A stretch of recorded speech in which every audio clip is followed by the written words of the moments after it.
Welcome to Salem Witch Trials Daily. I'm Josh Hutchinson. This is Sarah Jack. Today is Friday, May 27th, 1692, which marks a new phase of the Salem witch trials. This is the day when a court was established to try those who have been accused of witchcraft, many who have been in jail for nearly 3 months.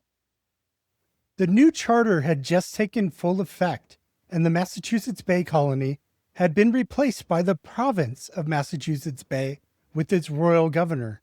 The new charter also invalidated the colony's court system and laws, requiring a new set of courts to be established and a new set of laws passed, which were not repugnant to the laws of England. This meant that Massachusetts laws couldn't contradict English laws. Essentially, English law was now in effect in the province by default until the Massachusetts legislature made its own set of agreeable laws. No trials had been held in Massachusetts since a copy of the new charter first arrived in Boston on February 8th, and the jails were overcrowded. By now, at least 51 people were in the province's jails on witchcraft charges alone, and an untold number of other prisoners were crowded in with them.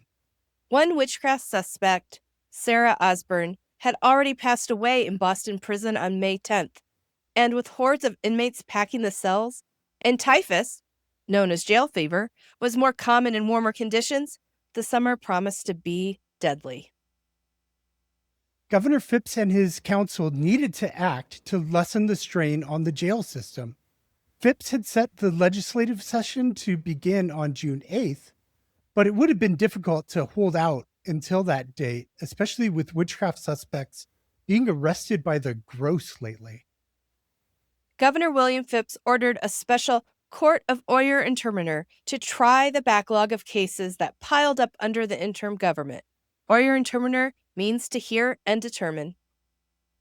Phipps named Lieutenant Governor William Stoughton the Chief Justice of the court, with Justices Bartholomew Gedney, John Hathorne, Jonathan Corwin, Samuel Sewell, John Richards, Waitstill Winthrop, Peter Sargent, and Nathaniel Saltonstall serving under him.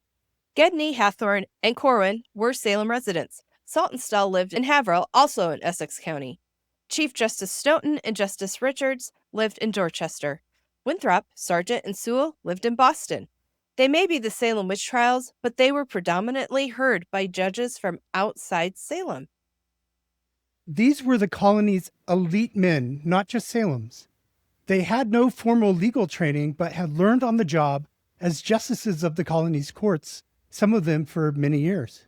William Stoughton and Nathaniel Saltonstall were owners of large tracts of land and came from elite, successful families with connections, like many of the other justices.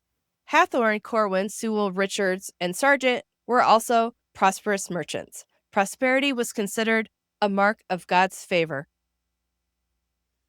Bartholomew Gedney was a doctor, and so was Waitstill Winthrop, who was the son of former Connecticut Governor John Winthrop Jr. and grandson of former Massachusetts Governor John Winthrop, who was famous for his speech, A Model of Christian Charity, in which he described Massachusetts as a city upon a hill. Stephen Sewell, Samuel's brother, was appointed clerk of the new court, and Thomas Newton was selected as the King's Attorney General. Notably, Thomas Danforth was left off the Court of Oyer and Terminer and did not serve in the role he is known for in Arthur Miller's The Crucible. At least 4 of the justices who were appointed to this special court had prior experience with witch trials. Saltonstall, Stoughton, Gedney, and Richards had all sat on the Court of Assistants that heard the case of Sarah's ancestor, Mary Hale, who was acquitted in 1681.